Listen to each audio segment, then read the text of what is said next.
I never imagined I'd be sitting on the edge of my bed at 3 in the morning, phone in hand, staring at things I wasn't supposed to see, thinking the life I built could unravel with a few swipes. My husband, Daniel, had always been private, maybe even a little secretive, but I never thought secrecy meant entire double lives. We'd been married for 7 years, met in college in Boston, and moved to our quiet suburban street in New Jersey after he landed a decent corporate job. From the outside, everything looked perfect. Our little white house with the green shutters, the black SUV in the driveway, weekends spent at farmers markets or local baseball games. But perfection, I'd learn, was just a mask. And I was wearing it too, blind to the cracks forming beneath our picture-perfect life. It started the night I noticed his phone buzzing more than usual. Daniel had always been careful, never leaving notifications flashing on the lock screen, always quick to silence it if it rang during dinner or family visits. But that Friday night, he left it on the kitchen counter while grabbing a glass of wine. I don't know why my hand reached for it. Maybe it was the restless curiosity, the nagging feeling that something was off. And there it was, a string of messages from a woman whose name I didn't recognize. Flirty at first glance, then quickly moving into the intimate, the kind of text that made my stomach twist and my chest tighten in ways I couldn't ignore.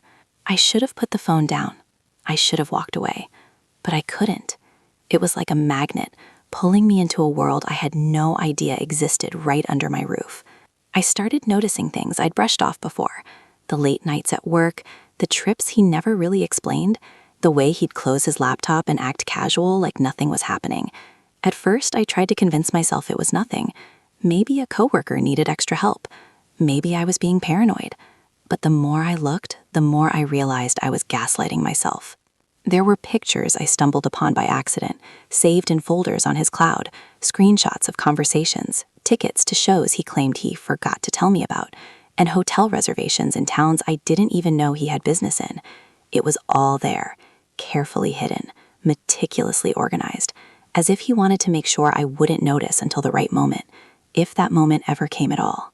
I remember the first time I confronted him. I tried to keep my voice steady, even, but inside I was shaking. "Daniel, who is Laura?" I asked, my voice barely above a whisper. He froze, mid-bite of his sandwich, like I'd just pulled the floor out from under him. He looked at me with a mix of confusion and panic, and I could see the tiny flicker of guilt in his eyes before he plastered on a smile. "Laura? Oh, you mean a coworker. Just someone I met at a conference last month." That was it. Simple. Casual. No explanations, no admissions, no apologies, just a deflection that barely masked the tension radiating from him. I wanted to believe him. I wanted to crawl back into the comfort of denial, to pretend this wasn't real, but the pieces weren't adding up, and my gut screamed at me that it was far worse than he would admit. Over the next few weeks, I became a different person. I watched him like a hawk. Every text, every call, every excuse for working late. I even started tracking his locations, something I never imagined myself doing, but it became necessary, like breathing. The fear, the anxiety, it was suffocating. I remember nights lying awake, staring at the ceiling, imagining all the conversations he was having, the touches, the moments of laughter that weren't shared with me. I could feel my heart fracture a little more each day, the trust I had built over years dissolving into a bitter, acid-like residue.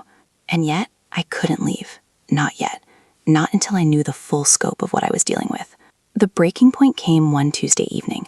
I had left work early, telling Daniel I had a doctor's appointment, but really, I just wanted to catch him in the act, to see for myself the reality of the lies. I came home, walking in quietly, heart hammering, and I found him in the living room, not alone, but on a video call with her. She was on the screen, laughing, leaning back on what looked like a bed in a hotel room. Daniel was smiling, relaxed, the way he used to look at me before we were married. And in that moment, everything changed.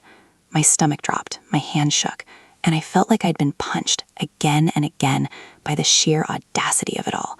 I stood frozen, watching, listening to their words, every syllable embedding itself into my memory like a scar. After he ended the call, I confronted him again, and this time I couldn't hide the rage or the hurt. "How long?" I demanded, my voice breaking. "How long has this been going on?" He looked down, avoiding my gaze, fumbling with his hands. It's been over a year," he admitted finally, the words tasting like poison in my mouth. My mind reeled. A year.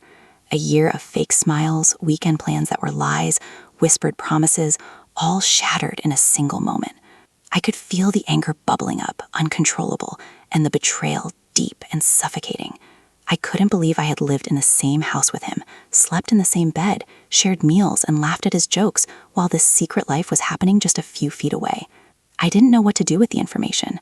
Part of me wanted to scream, to throw things, to make him feel the fraction of pain I was experiencing. Part of me wanted to disappear, to leave and never come back, to erase the past 7 years in one motion. But I stayed. I stayed because I needed answers, needed to understand how someone I trusted, someone I loved, could compartmentalize his life so completely, so brutally.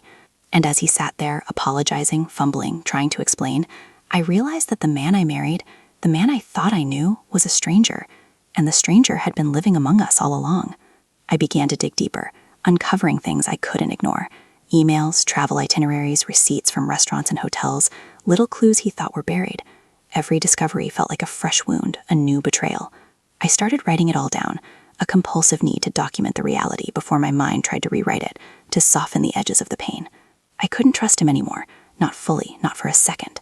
Every touch, every word, every promise now carried the weight of suspicion. And even as I sat there, broken and furious, I knew that my life was about to change forever. The man I thought I knew had created an entire world I didn't belong in, and now it was crashing down, piece by piece, in front of me. After that night, everything shifted. I couldn't sleep, couldn't eat, couldn't function like a normal human being. I kept replaying the moment I saw him on that video call over and over in my mind, trying to reconcile the man I loved with the man who had been living this secret life. It wasn't just the betrayal, it was the audacity of it, the meticulous way he had built a hidden world right under my nose, the countless lies that stretched back over a year. I felt like my entire existence had been a performance for someone else's amusement, like I was a prop in a life I didn't actually belong to. Every room in the house felt different, every memory tainted. The living room where he had laughed with me on Sunday now felt like the stage for deception. The kitchen where we cooked together, a place where he had concocted cover stories. And our bedroom, the bed I had imagined as a sanctuary of love, had been witness to secrets I wasn't supposed to know. It was suffocating. For days, I stayed in that fog of disbelief. I tried talking to him, but every conversation ended in awkward silences and vague excuses. "I didn't mean for it to go this far," he said one night, his eyes avoiding mine, fingers twisting nervously. I wanted to throw up. I wanted to scream. I wanted to break down crying, but couldn't, because somewhere deep inside, I needed to stay in control, needed to process this systematically before I completely lost myself. I started to follow his patterns, retracing his steps, checking accounts, credit cards, work schedules, anything that could give me a sense of how deep the betrayal ran. It was a compulsive, obsessive behavior. I told myself it was necessary. I told myself it was about finding clarity. But really, it was just about survival, mental, emotional survival. I couldn't let him see the full extent of how much he had destroyed me. He had to think I was still functioning, still sane, or I might have crumbled entirely. One night, I followed him after dinner. He claimed he had a work event in downtown Newark, something about meeting clients for a project. I pretended to work late at home, grabbed my keys, and trailed him at a distance. It was like watching someone else's life play out in real time. He didn't go to a restaurant or a bar with colleagues. He parked near a small, nondescript hotel in the city. I stayed in my car, heart pounding, watching as he entered the building, checked in under an alias, and disappeared into the elevator. The entire time, I was shaking, trembling with a mix of rage, fear, and disbelief. The realization that he had done this countless times before, and that I had trusted him completely, made my chest tighten until I could barely breathe. I sat there until he came out hours later, looking casual, smiling faintly at a passerby, pretending nothing had happened. The ease with which he carried the lie was infuriating. I felt powerless, angry, and utterly humiliated all at once. I didn't confront him immediately after that. Instead, I came home and started going through his personal devices more thoroughly, diving into his emails, messages, and online activity. What I found was staggering. Dozens of conversations, secret hotel bookings, and plans he had made with this other woman. Her name, I learned, was Laura, now confirmed. But what hurt the most wasn't just the physical part of the betrayal. It was how much he had shared his emotional life with her. He had confided in her, laughed with her, whispered things he never whispered to me. Every message I read felt like a punch in the stomach. I would find something small, a joke or a picture, and feel my mind spiral. I had married a man who was capable of building a parallel life, a man who could compartmentalize his love, his laughter, and his secrets in a way that I had never imagined. And suddenly, every memory we had made together was tainted. Every moment he spent with me felt like part of the act. The following week was hell. I couldn't bring myself to leave. Not yet. Not before I had a plan. Not before I had answers. I spent hours talking to friends and family under vague pretexts, fishing for advice without revealing too much. I told my best friend Melissa, "Something's off. I can't explain it, but I think Daniel's hiding something big." She listened, nodded, and said, "Just trust your gut." But trusting my gut was complicated. My gut was screaming. My heart was breaking, and my mind was trying to calculate how to survive this mess with the least destruction possible. I went to work, I smiled at coworkers, I pretended everything was fine, but every text from Daniel, every message notification, made my stomach knot. He texted like nothing had changed, sending kisses, jokes, casual check-ins, oblivious, or pretending to be oblivious, to the hurricane I had become. Then came the confrontation that changed everything. I decided I couldn't tolerate half-truths anymore. I waited until he got home from one of his business trips, sat him down at the kitchen table, and laid everything out. The texts, the receipts, the emails, the evidence of hotel stays and secret meetings. I watched his face change from casual detachment to shock, then fear, then guilt. He stammered, tried to explain, tried to minimize it, but I wasn't having any of it. "Do you even realize what you've done?" I asked, voice trembling. "Do you realize what it means to me, to us?" He didn't answer immediately. He looked down, rubbing his face with his hands, and finally muttered, I messed up. I know I did." But knowing wasn't enough. Apologies weren't enough. Tears weren't enough. I had lost trust in a way I didn't know could happen. My world had tilted on its axis, and I didn't know if it could ever be set straight again. The following days were even harder. I stayed awake, thinking, obsessing, questioning every single interaction we had ever had. I started noticing tiny signs I'd overlooked before. The way he would sometimes avoid eye contact, the way he laughed differently on phone calls, the way he sometimes seemed distracted when I spoke. I realized I had been living with a stranger for months, someone who could smile and kiss me good morning while planning an entirely separate life behind my back. Every familiar corner of our home seemed different now, as if the walls themselves were aware of the betrayal and were judging me for trusting him so blindly. I couldn't eat, I couldn't sleep, I couldn't function normally, but I had to stay. I had to stay to figure out how to navigate the aftermath, how to protect myself emotionally and financially, how to survive in a life that had been built on lies. One night I decided to check his social media, something I had avoided because I knew it would only confirm what I already suspected. And it did.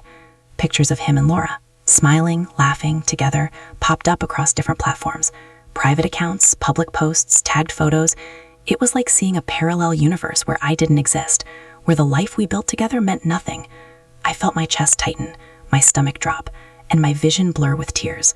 I was furious, but it was a cold, simmering rage, not the explosive kind. I was calculating. I was trying to understand the depth of this betrayal, the logistics, the timeline. How long had he been seeing her? How many times had he lied? How many nights had he slept next to me while thinking about her? The questions haunted me, and I had no answers except the fragments I uncovered, each piece cutting deeper than the last. The psychological toll was unbearable. I started keeping a notebook, documenting every lie, every suspicious activity, every emotional reaction, every confession and half-admission from him.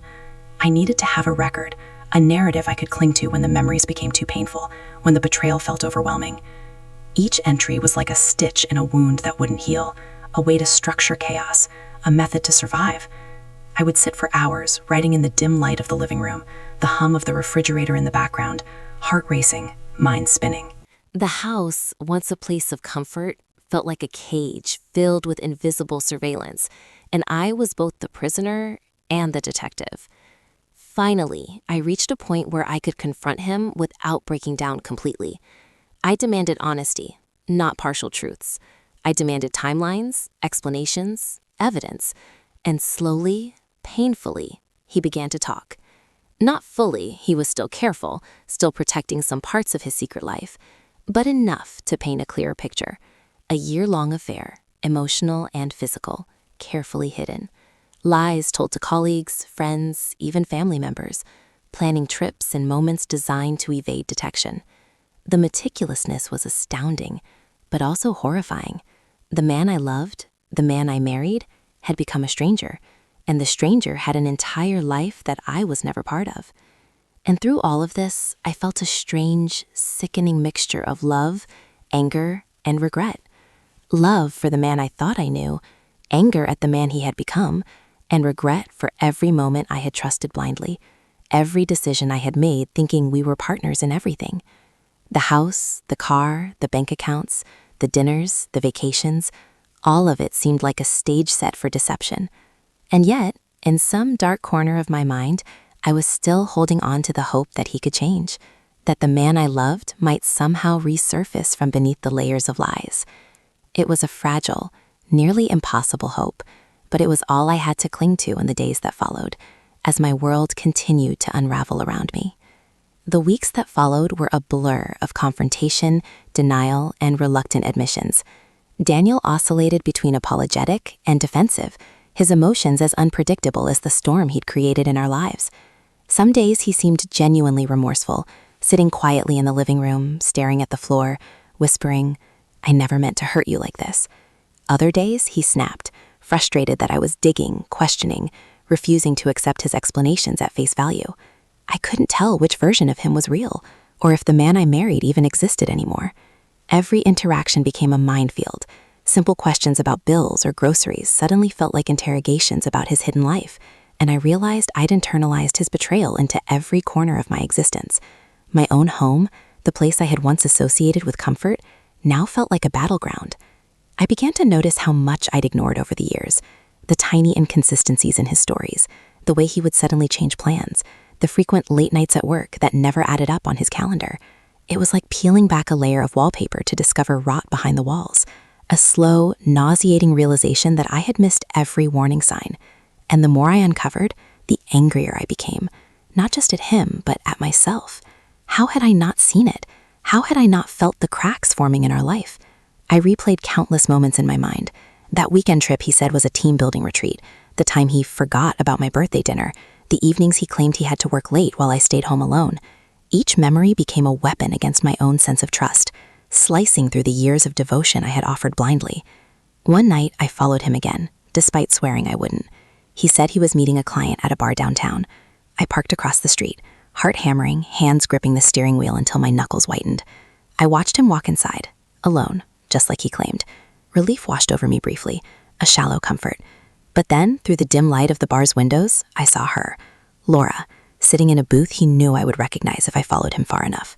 My stomach twisted, my chest tightened, and I felt bile rise as I realized how carefully he orchestrated their meetings, the way he timed it so he could always return home and act normal, act like a husband who cared. The casual intimacy in their body language, the laughter, the shared drinks, it was a life he had built in parallel, a life that I had been entirely excluded from. I confronted him that night again, at home, in the quiet of our living room. My voice was cold, trembling not with fear, but with calculated fury. "How long have you been seeing her this frequently?" I demanded. Daniel looked at me, and for the first time I saw the weight of his choices reflected in his eyes.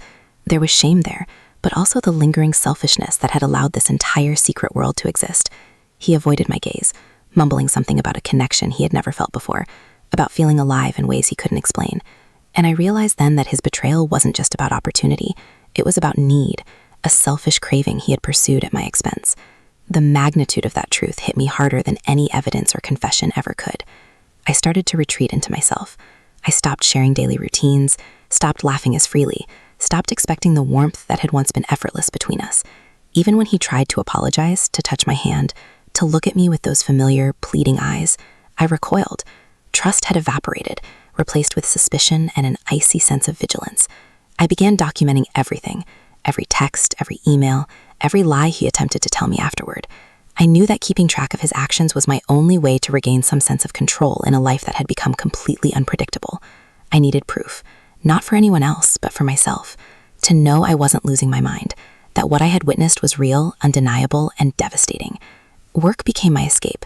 I buried myself in my job, taking on extra shifts, volunteering for late-night projects, anything to distract myself from the gnawing anxiety that gripped me the moment I returned home. Yet even there, the betrayal followed me. Every notification, every alert on my phone made my chest tighten, and I caught myself obsessively checking social media for signs of Laura or evidence of Daniel's continued deception. It wasn't healthy, but it was survival. The uncertainty was unbearable, and I felt powerless in a way that was completely foreign. I had been a partner, a wife, someone who thought she knew the man she shared her life with, and now I was nothing but a witness to a hidden world he had created without me. Friends and family noticed the change. My best friend, Melissa, confronted me gently one afternoon at a coffee shop, sipping her latte while I nervously stirred mine. "You're not yourself," she said softly. "I can see it in your eyes, in the way you carry yourself. You can't keep living like this." I wanted to argue, to insist I could handle it, but the truth was I couldn't. I felt fractured, like shards of my old self were scattered across the floor. I admitted to her the bare minimum, leaving out the most gruesome details because even voicing it fully made it too real. She listened, nodding, eyes wide with concern, and offered what little comfort she could. But no advice, no platitudes could stitch the life I had known back together. Not yet. And then came the financial revelations. As if emotional betrayal weren't enough, I discovered that he had been making secret withdrawals, paying for trips and gifts for her, expenses that weren't accounted for in our household budget. I sat at our kitchen table late one night, laptop open, staring at spreadsheets, tracing his transactions, my hands shaking. The man who had promised me partnership and shared responsibility had been diverting money to maintain a double life. It wasn't just the emotional damage, it was the tangible cost of his deception, the way he had put our financial security at risk for the sake of his selfish indulgences. My mind raced. How much more had he hidden? What else would surface if I kept digging? I confronted him about the finances, voice icy, precise. "Explain these withdrawals," I demanded, sliding the printed statements across the table. He swallowed hard, looked down, and finally muttered something about gifts and meetings. The excuses were flimsy, meaningless, and infuriating. I realized that every aspect of his betrayal, from the affair to the financial manipulation, was methodically planned. It was a life built on lies, deceit, and selfish satisfaction, and I had been blind to it until the evidence became undeniable. My trust, once solid and unwavering, had been corroded by years of deception and careful concealment.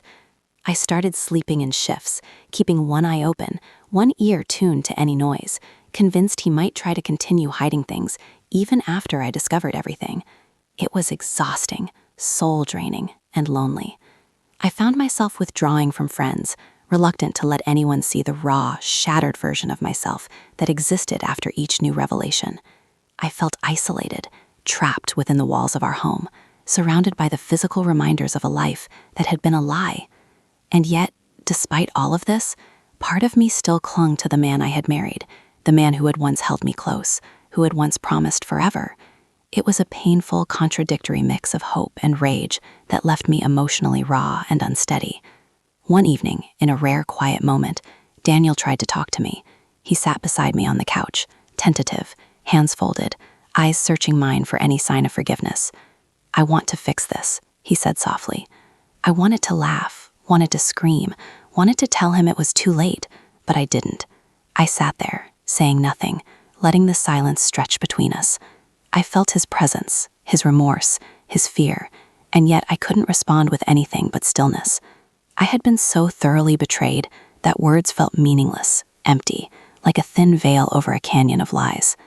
I realized that repairing this life, if it was even possible, would be slow, painstaking, and uncertain. Every decision I made now carried weight. Every word, every glance, every interaction had the potential to ignite or calm the simmering storm between us. In the days that followed, I became hyper-aware of every aspect of our relationship. I scrutinized gestures, analyzed conversations, and examined patterns that I had previously ignored or rationalized. Trust, the foundation of any marriage, had been shattered, leaving only suspicion and careful observation. I found myself asking questions I never thought I'd ask, recording answers, verifying details. The emotional labor was relentless, but I had no choice.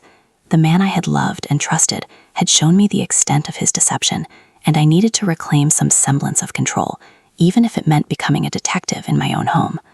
By the end of the month, I realized something fundamental. I couldn't return to the naive, trusting version of myself. That person was gone, replaced by someone hardened, vigilant, and painfully aware of the fragility of trust. Every memory with Daniel carried new weight, every shared experience now tinted with the knowledge of betrayal. And yet, amidst the anger and heartbreak, a small, stubborn part of me refused to let the man I loved completely vanish from my heart. The conflict, the tension, the contradictions, I carried them all, a raw and volatile mix that left me exhausted, yet strangely alive, aware of every nuance of my pain and every possibility for the future. The months after the revelations were the hardest I've ever lived through. Every day felt like walking a tightrope, balancing between the familiar life I once had and the brutal reality that nothing would ever be the same. I kept hoping that if I looked hard enough, I could find the man I married somewhere beneath the lies, but each discovery chipped away at that hope, leaving only fragments of a person I no longer recognized. Daniel tried, he really did, but the trust that had been shattered couldn't be rebuilt overnight. Every apology, every gesture of remorse, every attempt at affection was met with my skepticism. I loved him, or at least a version of him I thought I knew, but loving him didn't mean I could ignore what he had done. The betrayal ran too deep, and I couldn't simply erase the months of deceit, the lies, the stolen moments that weren't mine. I started sleeping in the guest room because the bed we shared had become a reminder of everything he had hidden. I'd wake up in the middle of the night, heart pounding, replaying every text, every secret message, every whisper I had uncovered. Even the ordinary things, him making coffee in the morning, leaving for work, coming home, felt tainted, like I was living alongside a stranger who had been masquerading as my husband. I began to notice the little lies, the half-truths he would still slip in, even after the confrontation, and each one fueled my anger. I questioned myself constantly, wondering how I had missed it, how I could have been so blind, so trusting, and yet part of me clung to the hope that maybe, just maybe, he could change. Therapy became my lifeline. Sitting in a quiet room with someone I didn't know, speaking aloud the words I couldn't say at home, allowed me to process things in a way that wasn't possible with him around. I spoke about the betrayal, the secret life, the endless hours spent tracking him, the mix of fear, rage, and heartbreak. My therapist didn't judge, didn't try to offer platitudes. She listened, validated my feelings, and helped me understand that what I was experiencing was real, that my responses were not overreactions, but normal reactions to extraordinary betrayal. It was the first time I felt a glimmer of control return, the first time I realized I didn't have to let his actions define the entirety of my life. Even with therapy, life at home was tense. Daniel and I existed in the same house, but often felt like strangers sharing space rather than partners. Conversations were clipped, polite, cautious. Every interaction carried the weight of scrutiny, every word measured. I found myself studying his face for signs of deception, reading between lines, analyzing tones, remembering every lie he had told. And I hated myself for it. I hated that the man I had trusted could make me so suspicious, guarded, so unrecognizable from the person I had been before. But I couldn't help it. Betrayal leaves scars, invisible yet permanent, and mine were raw and jagged. One day I discovered something that shook me even more. While reviewing some of our joint finances, I found evidence of continued small withdrawals and transfers I hadn't authorized. At first, I thought I had made a mistake in reading the statements, but as I dug deeper, the truth became clear. Daniel had continued to allocate money toward maintaining some form of contact or favors for Laura. The realization made my blood boil. Not only had he betrayed me emotionally, physically, and mentally, but he had also risked our financial stability, even after being caught. I confronted him again, voice trembling with fury, and the conversation erupted into screaming, tears, and accusations. He promised he would stop, that it was over, that he would make things right. But the evidence had already told its story. Trust, once broken, is not easily repaired. I started thinking about the life I wanted outside of this chaos. I realized that my sense of identity, my personal power, had been eroded by his actions. I had spent months questioning my judgment, my intuition, my worth, and I knew I needed to reclaim myself. I began small, taking long walks alone, reconnecting with friends, picking up hobbies I had abandoned, like painting and running. Each step felt like reclaiming a piece of me that had been buried under the weight of betrayal. I couldn't control Daniel's actions, but I could control how I responded, how I rebuilt myself, how I refused to let his choices define my life entirely. The hardest moments came unexpectedly, driving past familiar places, seeing couples laughing in the park, hearing a song that reminded me of us, or even catching a whiff of his cologne. Every little thing could trigger a wave of grief and anger that threatened to drown me. I learned to ride those waves instead of fighting them, to let myself feel the full range of emotions without judgment. I journaled constantly, writing not just about the betrayal, but about my feelings, my fears, my small victories, my plans for moving forward. Writing became a way to process the chaos, to create order from the emotional storm that had engulfed me. Daniel, for his part, seemed to fluctuate between genuine remorse and desperate attempts to maintain normalcy. There were nights he would sit beside me on the couch, hand hesitantly reaching for mine, trying to bridge the distance that had grown between us. I would pull back, sometimes gently, sometimes sharply, unable to fully accept him into my space again. It wasn't cruelty, it was self-preservation. I had spent months untangling the web he had created, months of sleepless nights, anxiety, and emotional exhaustion, and I couldn't simply erase all of that. Forgiveness, if it came, would be slow, deliberate, and earned, not freely given. Eventually, I started to plan for the future, considering the possibility of separation if reconciliation proved impossible. I explored legal advice quietly, researched options for protecting my finances, and began contemplating how I might reclaim my independence. At the same time, I tried to assess whether reconciliation was feasible, weighing the sincerity of his remorse, the depth of his betrayal, and my own capacity to forgive. Every thought was heavy, every decision fraught with emotional complexity. The world I had once known, simple and predictable, had been shattered, and I was forced to navigate a new reality, one in which I had to balance heartbreak, anger, and a tentative hope for healing. As the months passed, I noticed subtle changes. Daniel seemed genuinely committed to ending all contact with Laura. The late-night work trips stopped. He stopped hiding his phone, answering questions without hesitation. I still monitored, still doubted, but the pattern of deceit had begun to fade.